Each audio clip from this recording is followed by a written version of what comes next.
Hi, parents of beginning orchestra students. It's Mrs. Slominski, and reporting back to you after our first couple of days of lessons. So by the time you're watching this, your fourth grader or beginning fifth grade student has probably had their first lesson or will very, very soon. And it's been really exciting to see the bright shining faces and the beautiful instruments that are going home with your students. I just wanted to show a few things of what our lesson has been this week. And a lot of it has been, just give you a little peek at what students have been seeing at class. For violins and violas, or rather everyone got to try out some things with safety on their instrument. So our two big targets this week are that I can be safe with my instrument. Students learned how they can safely get their instrument home, as well as just move around without bonking into things, and they learned about the most delicate part on their instrument. You should ask them what it is. The answer is the bridge. See if they can point that out to you. So we learned how to be safe with our instrument and what are some safe places to hold on, and I'll show that in just a moment.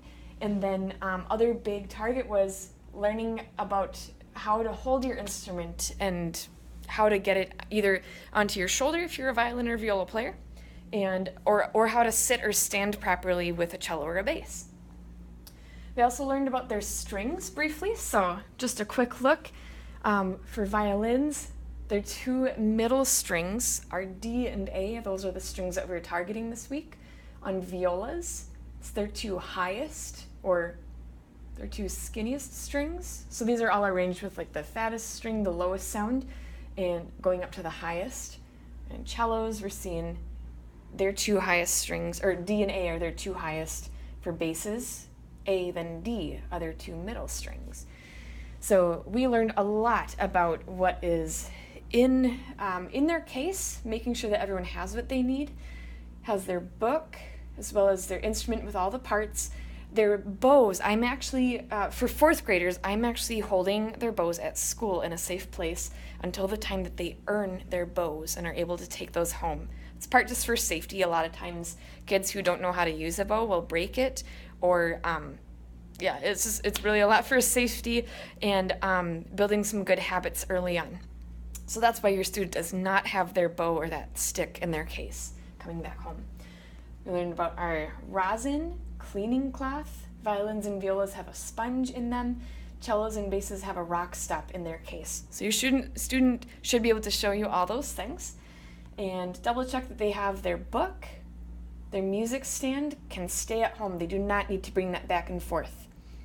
There are a few students who, if they come home with an instrument that does not have any stickers on it at all, or it just hasn't gotten to me yet, I need those students to bring them to me as soon as they can, so I can just check that it has all that it needs. Usually there's some extra stickers that need to get on there.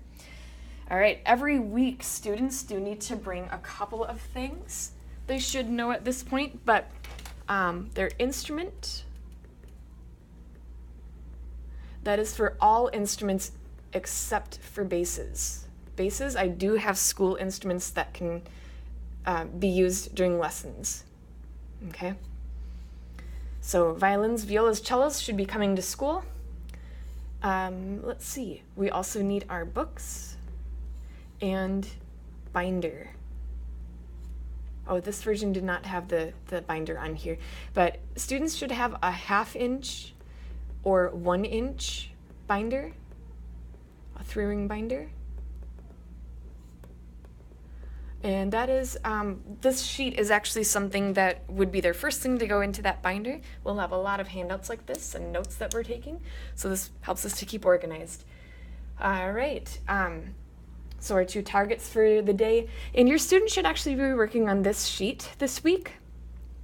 If they got an early version of this page, it doesn't have a couple of these tips that their homework for this week is to fill in this page using their memory. So it's some parts of the instrument, being able to name their strings, and obviously some parts that are just on a violin or viola, a part that is only on a cello or a bass.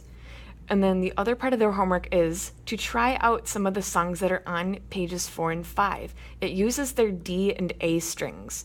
So after they can name their strings, They should be able to try out some of those songs, and they do use some music notation, but if they've been in any general music classes at Middleton or at some other schools, they probably can read most of the things that are in there. So, all right, so that is just a quick overview of those things that your students learned this week, and really exciting. So just remember, each week, if you can help your student to bring what they need for their lesson, their instrument only needs to come on lesson day, and then it should go back home so that they can practice those skills and all the things that we've been learning. And if you have any questions about what your student is learning, if your student has questions, please feel free to give me a call. Email is usually the best, just because I'm across 3 schools this year. But I'd love to answer any questions that you have, and keep looking for videos like this throughout the year. All right, so until next time, Mrs. Slowinski out. Hope you have a great week, and we'll see you and your students sometime soon.